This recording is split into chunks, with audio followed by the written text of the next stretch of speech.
ایک بغاوت وہ تھی جس میں خون کا ایک قطرہ تک نہیں بہا، دوسری وہ جس میں بے بہا بہہ گیا۔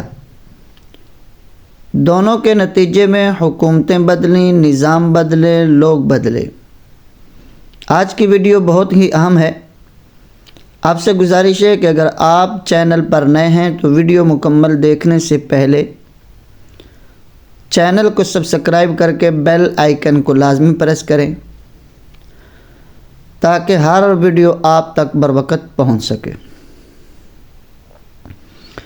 دونوں بغاوتوں کا مرکز اور مرکزی کردار ایک ہی نام تھا، معمر قذافی، جو جدید لیبیا کی تاریخ سے جڑا ہے۔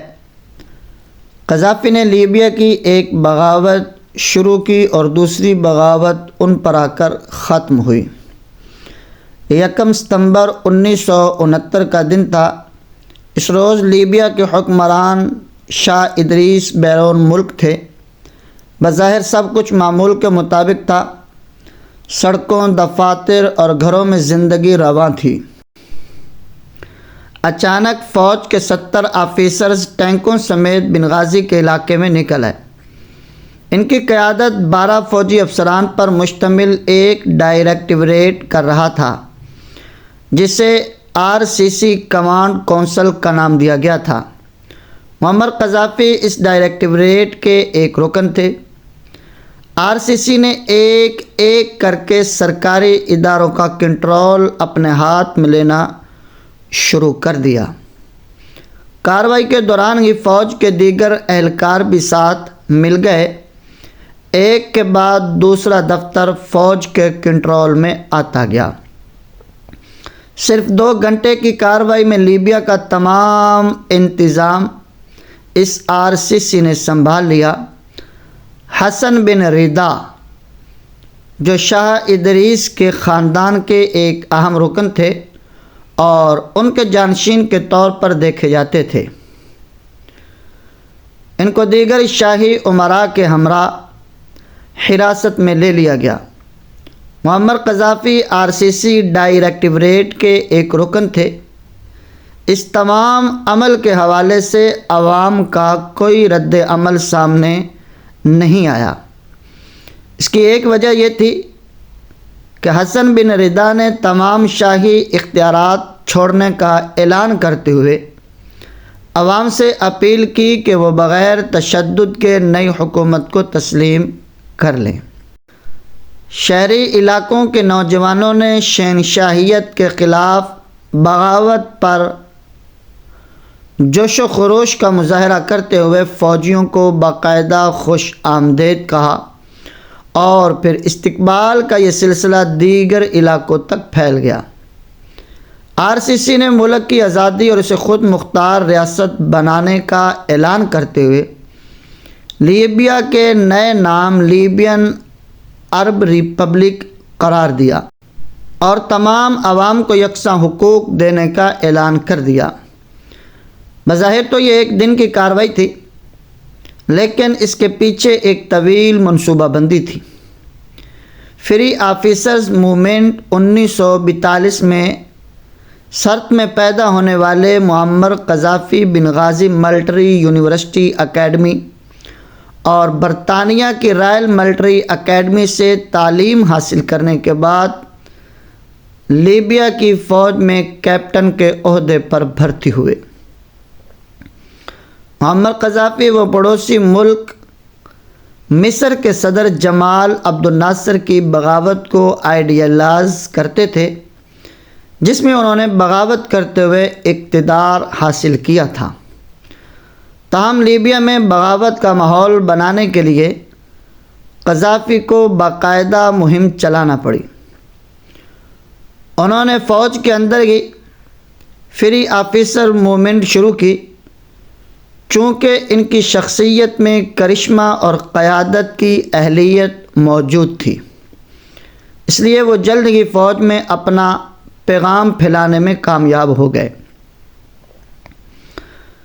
شاہ ادریس سے معاہدہ بغاوت کے واقعات کے بعد کی تمام معلومات شاہ ادریس تک پہنچ رہی تھیں۔ حسن بن رضا کے علاوہ خاندان کے کئی دیگر افراد بھی حراست میں لیے جا چکے تھے۔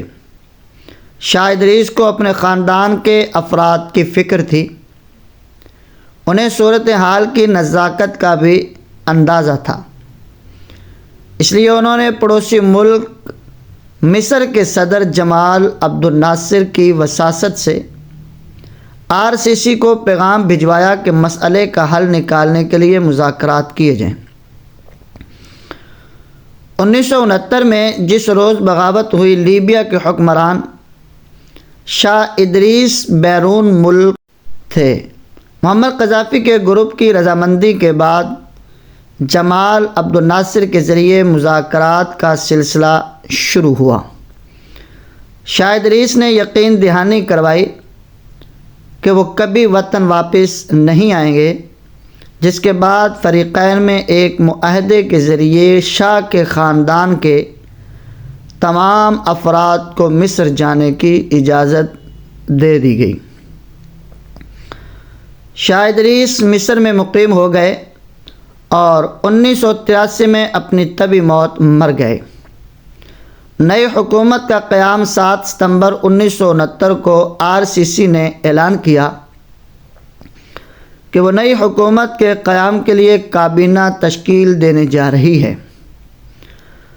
امریکہ سے تعلیم حاصل کرنے والے محمود سلیمان المغربی، جن کو 1967 میں سیاسی سرگرمیوں کی وجہ سے گرفتار کیا گیا تھا اور وہ جیل میں تھے، انہیں وزیر اعظم نامزد کر دیا گیا۔ ان کی مدد کے لیے 8 رکنی کابینہ کا اعلان کیا گیا، جس میں 6 سویلین اور 2 فوجی اراکین شامل تھے۔ اگلے روز کابینہ کو ہدایات جاری کی گئیں کہ RCC کی تجویز کردہ سفارشات پر عمل کرتے ہوئے ریاستی پالیسی بنائی جائے، اور انہی میں سے ایک سفارش یہ بھی تھی کہ کیپٹن معمر قذافی کو کرنل کے عہدے پر ترقی دیتے ہوئے لیبیا کا کمانڈر ان چیف بنایا جائے۔ کرنل قذافی انتہائی طاقتور شخصیت کے طور پر سامنے آئے۔ کرنل قذافی انتہائی طاقتور شخصیت کے طور پر سامنے آ گئے۔ کچھ روز بعد وہ ملک کے سربراہ بن گئے۔ قذافی 42 برس تک اس عہدے پر رہے اور اس دوران انہوں نے مختلف ادوار کے دوران مختلف نظام کار اپنائے۔ پہلے عرب دنیا کا ساتھ دیا، پھر افریقی بلاک کے لیے سرگرم ہو گئے۔ ان کا نام دہشت گردوں کے سہولت کار کے طور پر بھی لیا گیا۔ اقوام متحدہ نے لیبیا پر پابندیاں بھی لگائیں۔ ان کا الگ انداز زندگی، خواتین گارڈ، خیمہ، اونٹ وغیرہ بھی خبروں میں رہے۔ آخری بغاوت پڑوسی ملک تیونس سے شروع ہونے والی عرب سپرنگ کے اثرات کو لیبیا پہنچنے میں زیادہ عرصہ نہیں لگا۔ کرنل قذافی نے اسے سختی سے دبانے کی کوشش کی، لیکن امریکہ اور اتحادی ممالک کی پشت پناہی سے یہ تحریک زور پکڑ گئی۔ 2011 میں باغیوں نے معمر قذافی پر تشدد کیا اور پھر انہیں قتل کر دیا۔ اکتوبر 2011 میں کرنل قذافی اچانک غائب ہو گئے۔ بعد ازاں خبر آئی کہ ان کو باغیوں نے گرفتار کر لیا ہے۔ ایک ویڈیو بھی سامنے آئی جس میں وہ خون میں لت پت باغیوں کے درمیان بے بسی کے عالم میں موجود تھے اور ان پر تشدد کیا جا رہا تھا۔ اس روز 17 اکتوبر 2011 کو ان کو قتل کر دیا گیا۔